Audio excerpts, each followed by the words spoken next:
Pemirsa, Ketua Komnas HAM Papua terjebak baku tembak antara polisi dan KKB di distrik Moskona, Bintuni. Peristiwa itu terjadi di distrik Moskona saat rombongan berupaya mencari Kasat Reskrim Polres Bintuni yang hilang.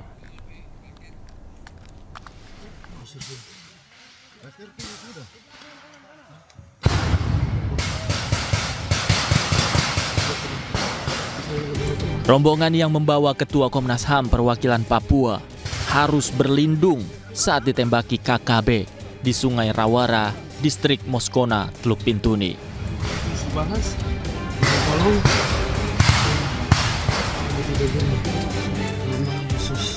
Kontak senjata terjadi setelah tim gabungan dari Brimob melakukan tembakan balasan.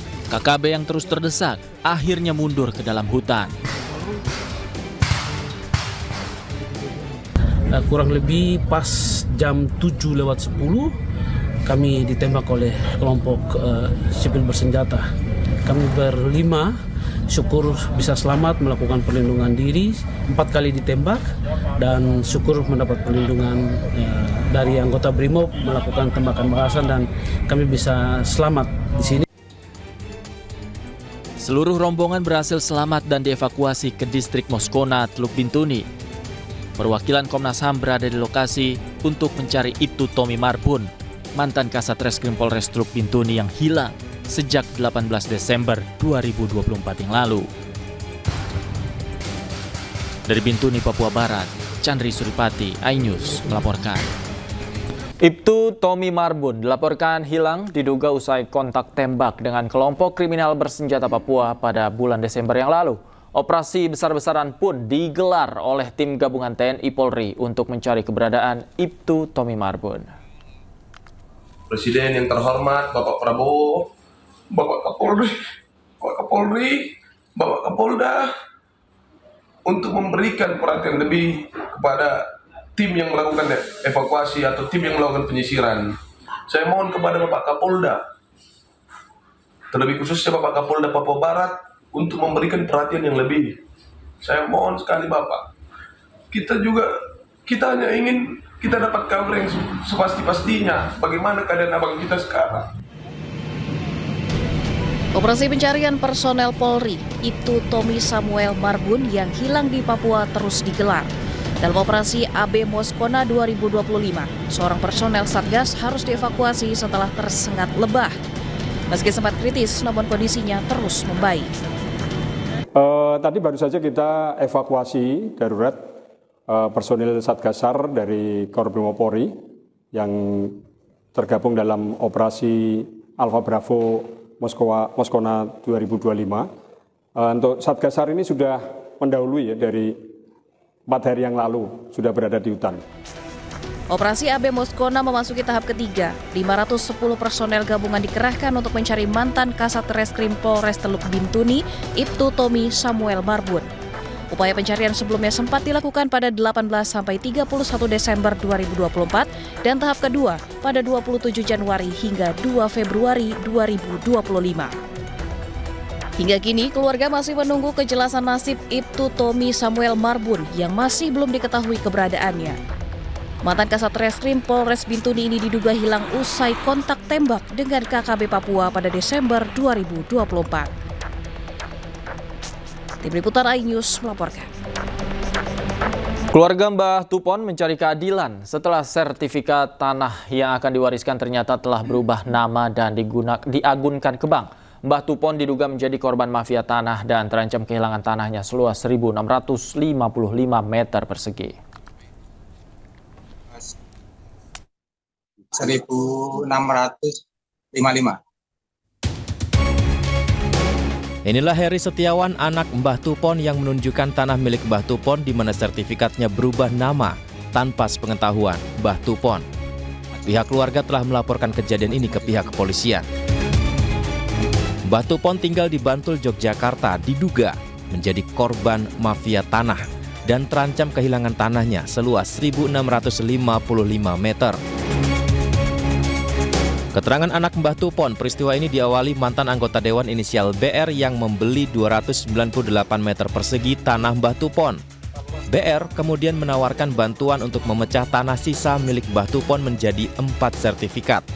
Di saat waktu pengurusan yang sangat lama, tiba-tiba kemudian sertifikat berubah nama. Pihak keluarga Mbah Tupon pun menuntut pertanggungjawaban ke BR. Awalnya dulu Bapak BR itu menawarkan pada bapak saya untuk pecah waris ke 3 anaknya. Nah, setelah beberapa waktu bapak saya kan menanyakan soal sertifikat itu kepada Pak BR. Kata Bapak BR itu jawab, baru proses Mbah, hanya mau membantu untuk pecah waris. Soalnya dia sudah menawarkan ke bapak saya, Mbah, ini sertifikat yang seluas 1.655, di mana kalau saya pecahkan menjadi 4 ke anak-anaknya. Udah balik nama ini, ini. Dulu pernah sempat datang ke rumah menanyakan, mau meminta pertanggungjawaban Bapak BR. Kenapa kok bisa jadi kayak gini, Pak? Ini dulu mantan DPR. Ya, saya dan keluarga berjuang untuk mempertahankan hak miliknya Bapak saya. Sudah dilaporkan ke Polda DIY. Kenyataan pahit lainnya, sertifikat yang sudah berubah nama tersebut ternyata diagunkan ke bank dengan nilai pinjaman 1,5 miliar rupiah. Kasus ini pun sudah sampai ke pihak kepolisian dan Kementerian ATR BPN. Dari Bantul, Yogyakarta, Trisna Purwoko, iNews melaporkan. Kericuhan mewarnai eksekusi bangunan dan di Jalan Andi Pangeran, Petarani, Kota Makassar, Sulawesi Selatan, polisi terpaksa menembakkan gas air mata untuk memukul mundur massa.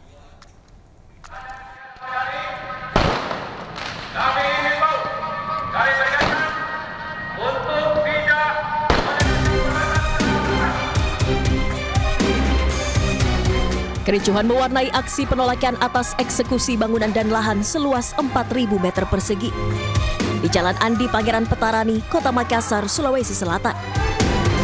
Massa dari pihak tergugat mencoba menggagalkan eksekusi dan menyerang petugas dengan lemparan batu dan petasan.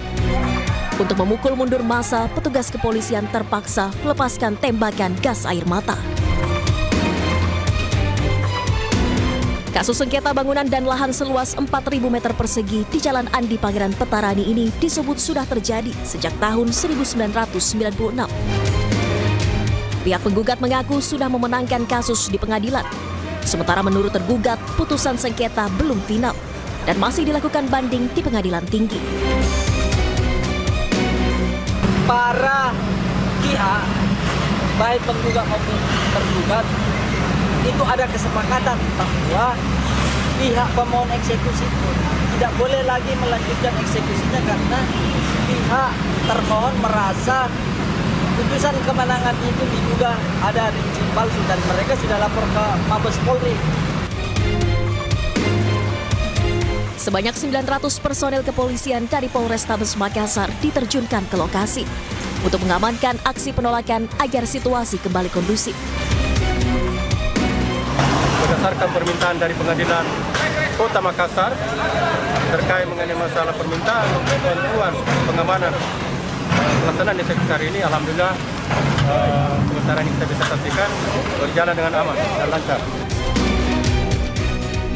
Setelah massa dipukul mundur, proses eksekusi kembali dilanjutkan dengan menggunakan alat berat di lahan seluas 4.000 meter persegi. Dari Makassar, Sulawesi Selatan, Yoel Yusfin, iNews melaporkan.